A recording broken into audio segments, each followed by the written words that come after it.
Tonight on WTOP-10 Nightly News, how public school attendance is changing. And why you might have heard so many sirens in town yesterday. Plus, the outpouring of support following the deaths of 2 Syracuse police officers. WTOP-10 Nightly News starts now.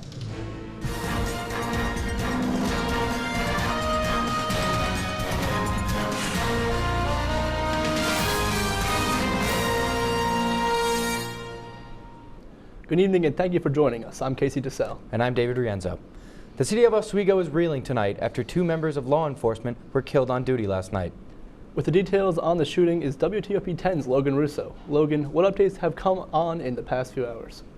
Casey, David, we now know the names of the 2 law enforcement officers killed last night. In a press conference this afternoon, Syracuse police tell us that the men are Michael Jensen and Michael Husak. Michael Jensen was a Syracuse City police officer. Husak ended up being a Onondaga County Sheriff's deputy.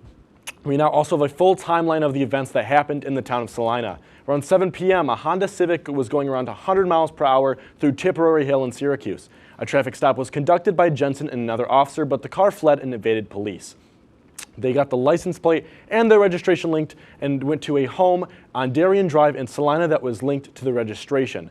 Because they were outside of the jurisdiction of City of Syracuse, as well as a tip gained about potential weapons, the Onondaga County Sheriff was called. All officers arrived on the scene about 2 hours later. 3 officers surrounded the property and found weapons in the car before hearing gun manipulation inside. That'd be, for example, loading a gun. The officers spread around the yard after hearing this. Husak was ambushed in the backyard after being shot while hiding behind a tree. The suspect, Christopher Murphy, then ended up moving to the front yard from the backyard where he shot and killed Officer Jensen as Jensen returned fire. Murphy was then shot in his driveway. All men died at Upstate University Hospital. According to Bill Fitzpatrick, who is the Onondaga County DA, the men were inside doing drugs when he was grabbed an AR and told a friend to leave the home as police arrived. So all the officers, obviously 2 of them dead, 1 survived, and the suspect now dead. Really sad story. Obviously, back to you guys at the desk.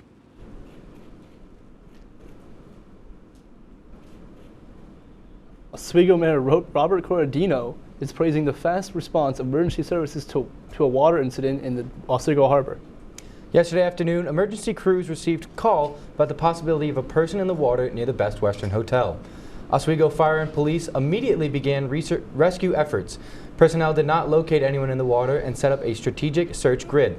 Search efforts were affected by the strong currents in the Oswego River. At this time, the search efforts has been negative and there are no reports of missing persons. Anyone with information about this incident should contact the Oswego Police at 315-342-588120. Mayor Corradino is allocating $50,000 from the Oswego Police Department's budget to ramp up quality of life patrols and special investigations. The funding will increase the number of officers patrolling city neighborhoods on the weekends while also devoting more time and personnel to homeless outreach programs. These outreach programs will be enhanced by the assistance of the department's new mental health clinician. Residents can expect to see more foot and bike patrols in the downtown and waterfront areas to address previous complaints and concerns.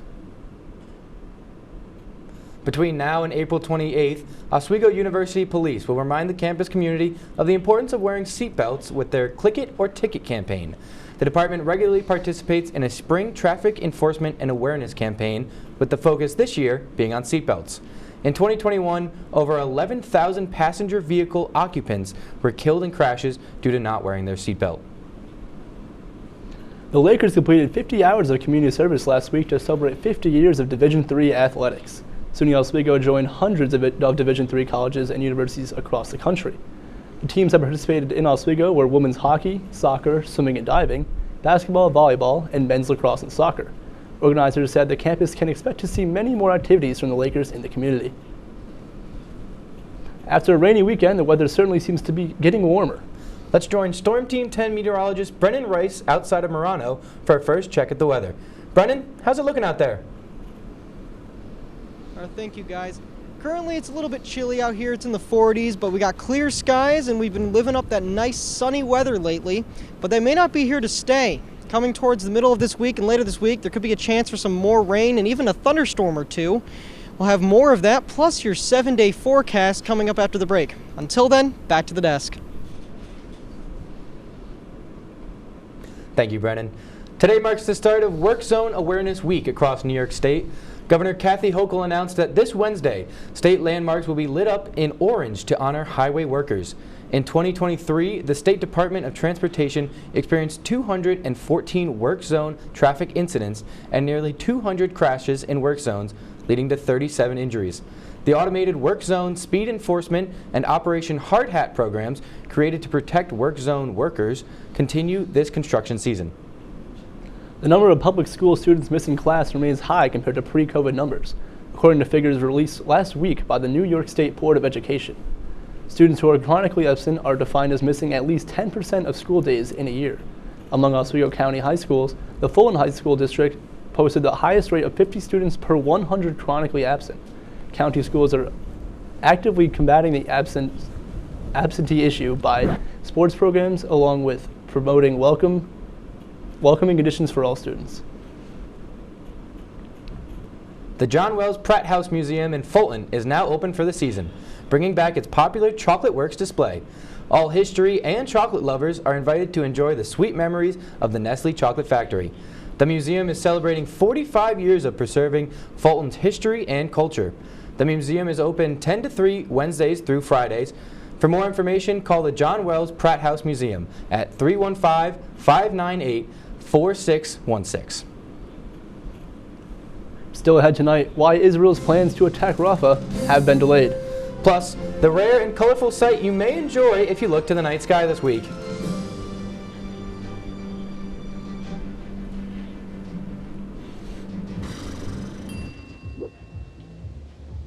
If you need to do something to feel okay to drive, you're not okay to drive. Don't drive buzzed.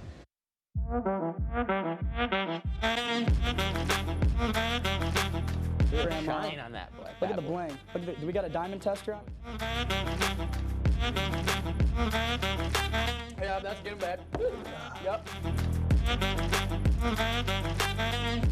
10 out of 10 recommend on Yelp.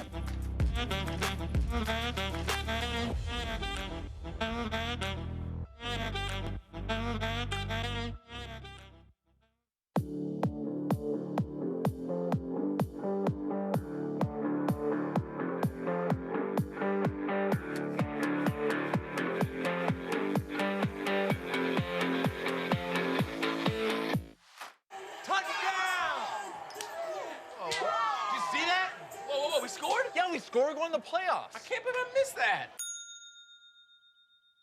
Every time I'm buzzed, I spend too much time on my phone. What? I should take your phone away. No. I'll call for a ride. Wait, why does my face look like that? I'm playing with these new face filters. Okay, you know what? Yep, that's mine. I'm gonna need that back. No. Kevin!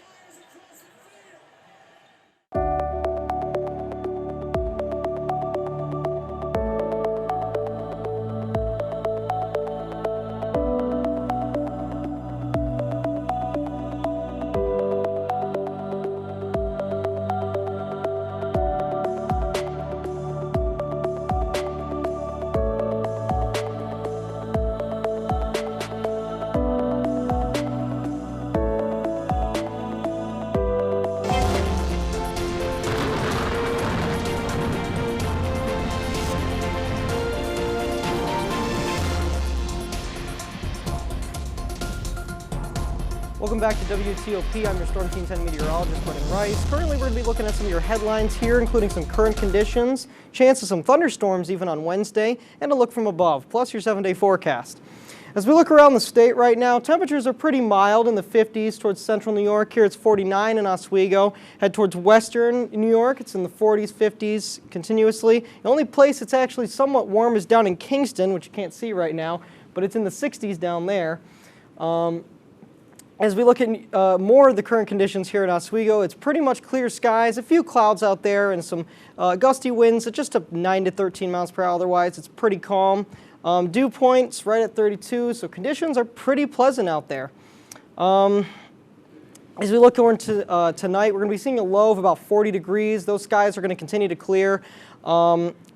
And still, that wind is going to remain relatively mild as we head into tomorrow. We're going to be seeing our high of around 53 degrees, that wind coming from the northwest, and sunny skies as that high pressure continues to make its way over us. Now, if we're looking at the out-the-door forecast right now, seems like tomorrow, again, pretty mild conditions, starting the day off by 9 in the morning, about 45 degrees. We start to get towards, in the early afternoon, those lower 50s there. We might even get towards that 53 high about 4 p.m.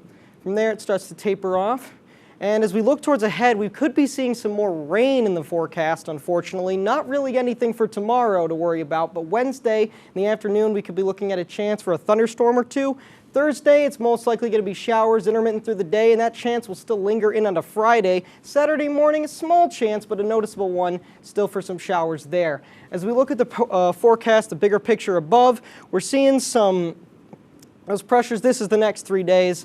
Tomorrow, that high pressure is going to be pretty much right over us, leading to those sunny skies, those nicer conditions. However, it's not going to last. Unfortunately, some showers are going to be making their way up to the Midwest as that warm front starts to make its way here. Temperatures will increase, but once it arrives by Thursday, you'll see it's pretty much right on top of us, and we'll start getting a lot of that rain throughout the day. Now, as you look at your 7-day, temperatures are going to be pretty, again, mild. You'll see once that rain starts coming in with that warm front, those temperatures start to get a bump up there, even into the lows, almost 50 degrees. Those rainy conditions, again, Wednesday, some chance of thunderstorms, continuing Thursday and Friday for some rain. Saturday, small chance, mostly clearing into partly sunny skies, and by that weekend, temperatures start to dip off a little bit, but the sky's kind of clear. That's all from me. Back to the desk. Brendan, thank you. Israel was set to move toward a ground offensive in Rafah this week, but had to delay those plans because of Iran's attack. The Israeli Air Force was set to start dropping leaflets on parts of Rafah in preparation for a ground attack on Gaza's southernmost city, where more than 1 million people are currently sheltering. One Israeli officer said Israel still intends to carry out the attacks, although they are not sure when. The Supreme Court says that it will not take up an appeal from Black Lives Matter activist DeRay McKeeson, who is facing a lawsuit from Louisiana police officer who was hit in the head with an object during a protest in 2016. The case is making its way through the courts since 2017, and McKeeson is still being sued for negligence in federal court, arguing that he knew the demonstration would lead to a violent act. After several failed attempts to delay the criminal process, former President Donald Trump faces a courtroom today as the hush money trials is set to begin. This case is the first of Trump's 4 criminal cases to go to trial, and could be only one to do so before Election Day. Correspondent Gloria Pesmino is in Lower Manhattan with more on the story. Former President Donald Trump is on trial, charged with 34 counts of falsifying business records in the first degree. Under New York state law, it is a felony to falsify business records with intent to defraud and an intent to conceal another crime. That is exactly what this case is about. Trump has pleaded not guilty and denied the allegations. This is an assault on America. Nothing like this has ever happened before. Prosecutors say Trump tried to cover up hush money payments made to adult film star Stormy Daniels in order to silence her about a sexual encounter she says she had with him in 2006, which Trump denies. Prosecutors are expected to argue it was all part of a broader scheme to influence the 2016 election.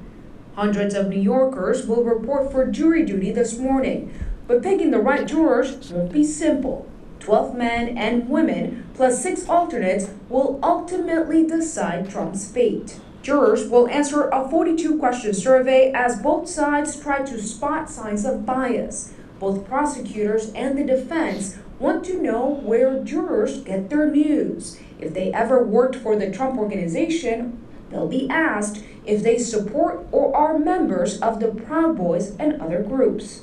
The trial is expected to include testimony from witnesses including Michael Cohen, Stormy Daniels, and former White House staffers Hope Hicks and Kellyanne Conway. In Manhattan, I'm Gloria Pasmino. This is one of 4 trials that Trump is facing right now. He is the first former president to face criminal charges. The Lyard meteor shower is set to begin this week and is projected to peak the night of Sunday, April 21st. This event is one of the oldest known meteor showers on record and can be seen from all over the world for this entire week. The showers occur when Earth passes through a debris trail left behind by comets and other space objects. The debris collides with Earth's atmosphere, disintegrates, and creates colorful streaks in the night sky. Prior to the start of its annual marathon this morning, the City of Boston and the Boston Athletic Association honored the victims of the 2013 Boston Marathon bombing. The One Boston Day memorial ceremonies included visits to some memorial sites of Boylston Street, where the fatal attack took place. Massachusetts Governor Maura Healey and Boston Mayor Michelle Wu joined victims' families for wreath layings. 3 people were killed from the explosions in 2013, and an MIT police officer was also killed a few days later during the search for the suspects. More than 200 others were injured. When WTOP-10 Nightly News returns, how Tesla struggles are affecting employees. And actions by pro-Palestine protesters caused delays across the country.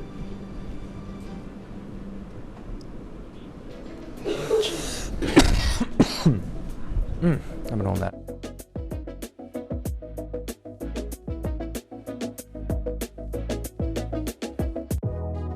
Welcome back to Major Discussions.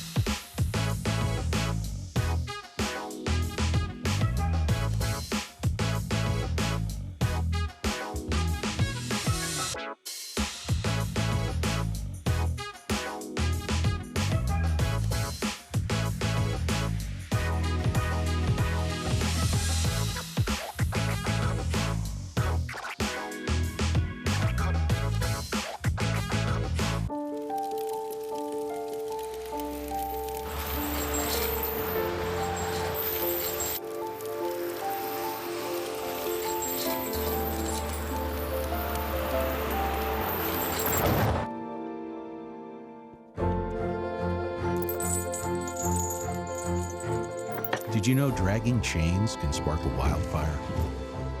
Only you can prevent wildfires. When I was in foster care, I never knew when I would have to move. So I always had my suitcase ready to go. Then one day I was adopted. My new parents opened their hearts and home to me. My parents cook my favorite breakfast for me every morning.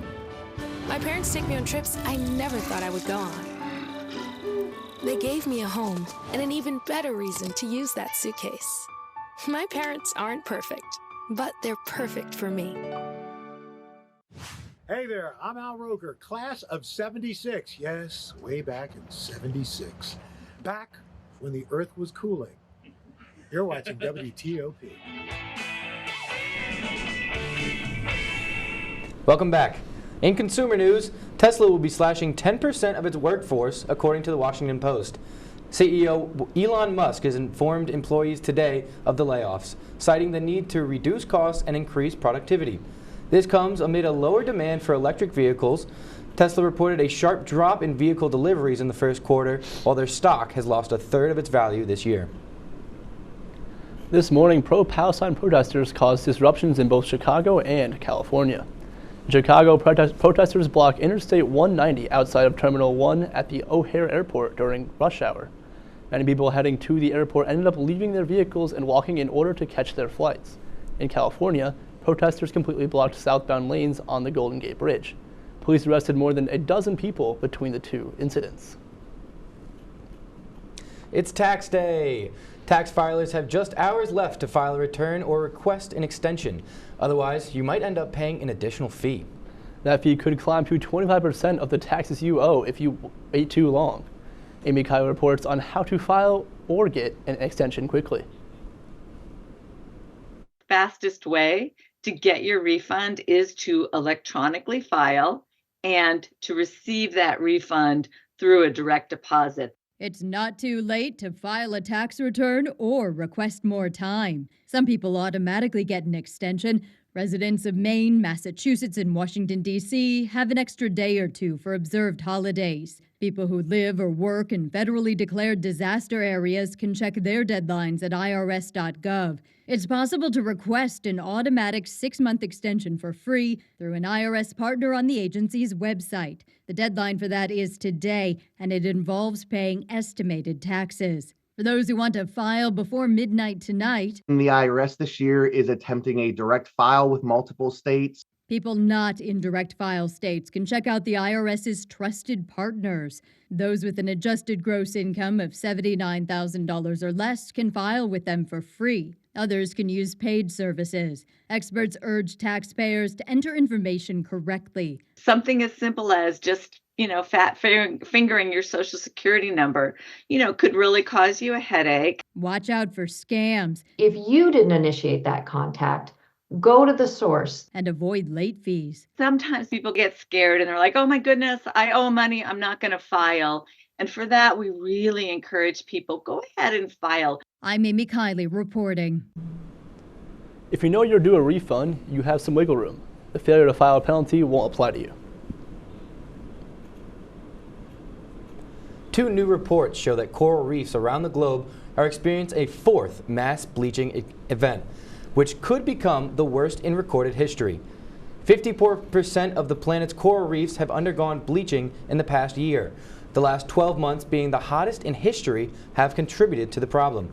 Experts say if the ocean temperatures don't return to normal, mass coral reef death could threaten multiple species and food chains. Coming up in sports, we'll hear from Ryan Joyce. Ryan, can you give us a quick preview? Oswego sports nearing the playoffs. Masters has their winner and a legend retiring. Coming up next on WTOP-10 News. Class of 76, yes, way back in 76. Back when the Earth was cooling. You're watching WTOP.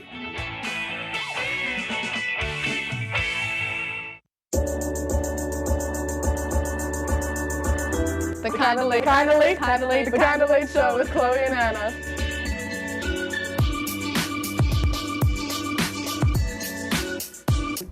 Like licorice, Twizzlers, absolutely nasty. The thought of turkey is just nauseating. I think you're wrong, is what I think. You think I'm wrong a lot of time. I do think you're wrong a lot. When you look at the number of disasters in the U.S., chances are every area will deal with some kind of emergency in the next decade. And between school, sports, and social lives, chances are you won't be with your kids when it happens. Will they know what to do? Ready.gov/kids has the educational tools and information to make the conversation easy. When the time comes, chances are they'll feel prepared, not scared. So talk with your family today.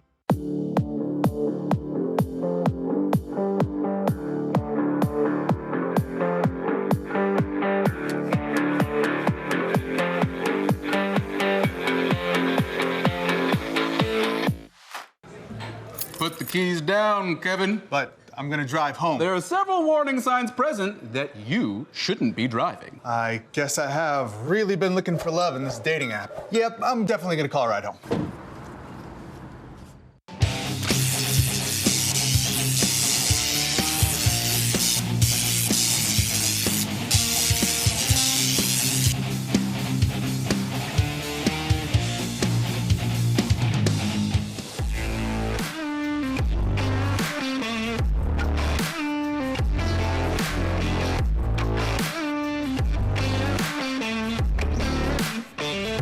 Welcome back, everyone, to WTOP-10 News. I'm Ryan Joyce with your Monday Night Sports Report. The Oswego men's and women's lacrosse teams had a very successful weekend after the men's lacrosse team beat SUNY Plattsburgh 12-6 to remain undefeated in the SUNYAC and moved to 8-3 on the season. Corey O'Connor almost outscored Plattsburgh by himself with 5 goals on the day and 2 goals from Liam Sexton as well. On the other side, the women's lacrosse team took down the lone undefeated team in the SUNYAC, SUNY New Paltz 14-13. The big three of Bella Lembo, Julia Quirk, Madison Davis scored 12 of Oswego's 14 goals as they improved their playoff seeding on the season. The Oswego men's baseball team improved their play since the non-existent conference play with 2 out of 3 wins versus SUNY Brockport over the weekend. The Lakers had a wacky schedule as they played 2 games in Onondaga Community College in Syracuse and 1 game in Auburn, New York. The Oswego pitching staff is what really stood out this weekend, as in Game 1, Jake Sanders went 4 innings, only allowing 2 runs, and in Game 3, Jonas Shearer went 7 innings, 6 strikeouts, and 3 runs. The Lakers moved to 13-9 on the season and 4-2 in the conference. But Scottie Scheffler remains dominant in the golf world as the world #1 with the 2024 Masters in easy fashion. A closing 4 under 68 lifted Scheffler to 11 under overall in the day and sealed his 3rd win in just over a month. This is Scheffler's 2nd Masters win in 2 years, and he becomes the 4th youngest player to achieve the feat behind Tiger Woods, Arnold Palmer, Jack Nicklaus, and Seve Ballesteros. Throughout all the chaos, Scheffler's wife Meredith is expecting the couple's first child any day now. Been a couple good days for Scottie Scheffler. In professional baseball news, longtime Yankee radio announcer John Sterling is retiring immediately. As we'll start off with the Knicks. Playoff seeds for both teams. Retiring immediately announced by the Yankees on Monday. Sterling, who is leaving citing health reasons, elapsed a 64-year broadcasting career with 36 years in the Yankees broadcast booth and called 5,420 regular season games and 211 postseason games, including 5 World Series titles. The Yankees will honor Sterling with a ceremony pregame this upcoming Saturday before their game versus the Tampa Bay Rays. But now we move over to the Mecca. Last game of the season for both teams. Knicks playing for the 2 seed, Bulls playing for the play-in spot. As we'll start with the 3rd quarter, Jalen Brunson with a 3-point shot over the hands of Nikola Vucevic. Brunson on the year averaging 28.7 points per game. 3rd all-time for a Knick behind Carmelo Anthony and Bernard King. And then with the contact, Jalen Brunson gets it to go in the 4th quarter. Ties this one up 40 points, 8 rebounds, 7 assists for Jalen Brunson. Big game for himself as tie game now. Kobe White up and under, gets nifty with that one. 26 points in a resurgence here for Kobe White. And Jalen Brunson loses the ball, has a chance to win the game for the Knicks. Rims in and out. And the Knicks fans are going to have to watch another 5 minutes of basketball, see the playoff hopes for both teams. But Jalen Brunson double team leaves Dante DiVincenzo wide open with the 3-point shot. 25 points in the game for Dante DiVincenzo. Played the entire game except for 30 seconds. But DeMar DeRozan does not want to lose this one. Drive by former teammate OG Anunoby. 30 ball for the Bulls as they're back in this one. And DeMar DeRozan, one last shot with a little stutter step floater for him. Rims in and out, does not get that one to go. One of the clutchest players in the NBA, DeMar DeRozan, cannot get that one to go. The Knicks will win this one. Best record, 50-32 since the 2012-2013 season when the Knicks were the 2 seed as well. And the Knicks will face the winner of Wednesday's playing game versus Miami Heat and the Philadelphia 76ers. Ryan, thank you. Stick around to learn about 3 newly discovered marsupials. All right, so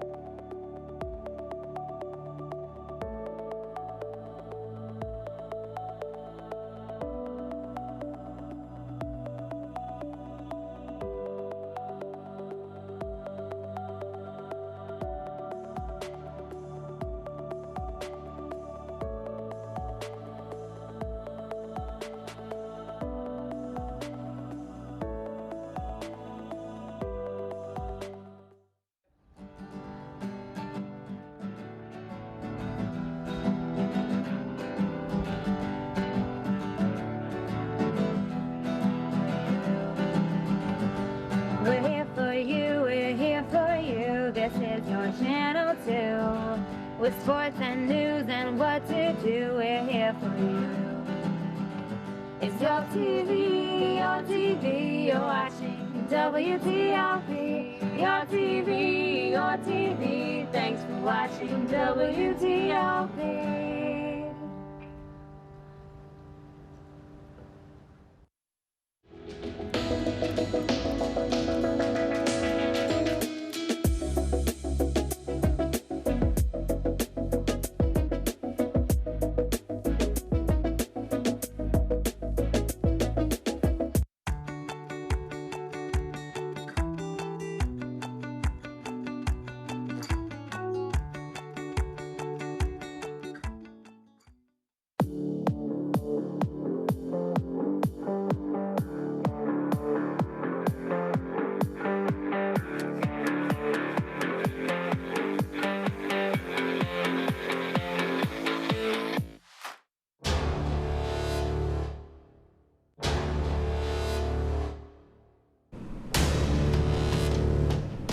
big news for kangaroo fans tonight. Scientists have discovered 3 species of kangaroos that lived up to 5 million years ago.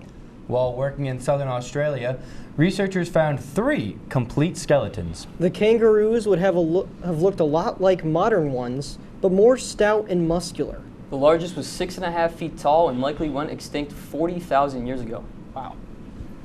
Did you guys know that Ryan Brummer actually owns a kangaroo in Texas? He has a kangaroo? Yeah. Is that legal? That's awesome. I don't know how it's legal. Doesn't seem like you should be able to own a kangaroo. That kangaroo, huh? For anyone who doesn't know, Ryan Brummer works at the studio here. That's our report for tonight. Be sure to stay tuned for the break with Scott and Kaylee. Thank you for watching. Have a great night, everyone.